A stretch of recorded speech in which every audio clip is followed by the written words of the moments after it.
I'll return to one of tonight's top headline stories. Hong Kong authorities say 13 people have now died after a fire ripped through a residential estate in the Northern Territories. Dozens are injured, with 9 certified dead at the scene, 4 dying in hospital. Another 6 are in serious condition. Well, CNA's Deborah Wong joins us live from Hong Kong's Tai Po district.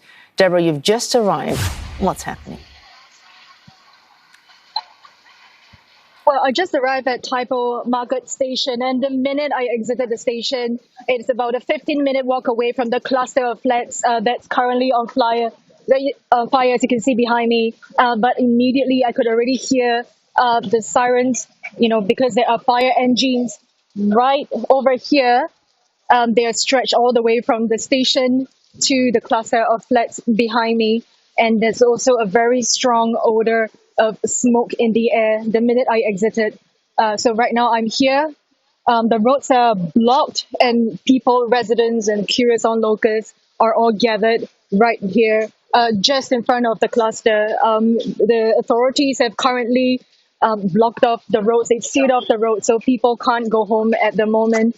What we do know is that this cluster of flats is home to about 4,600 people, about 1,900 households, and there have been emergency shelters open up, just recently, and even a primary school in the vicinity has stepped in to volunteer to take in, residents who have no way to go.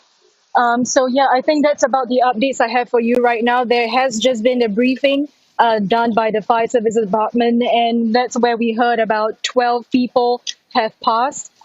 There are a couple of people who are who are in serious critical condition right now, so we're waiting to hear for more updates.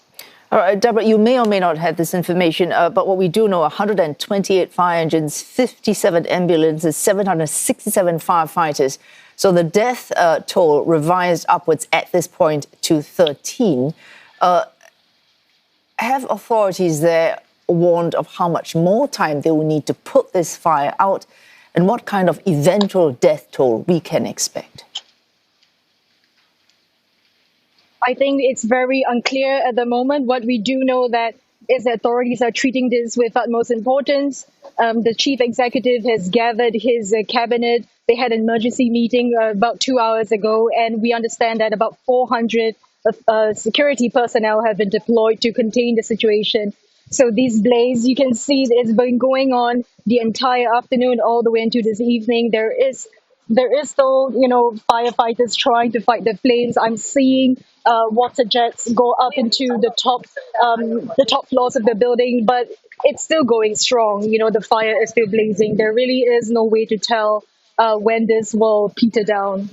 All right, thanks so much for that. CNA's Deborah Wong live there from Hong Kong's Tai Po district in Hong Kong's New Territories.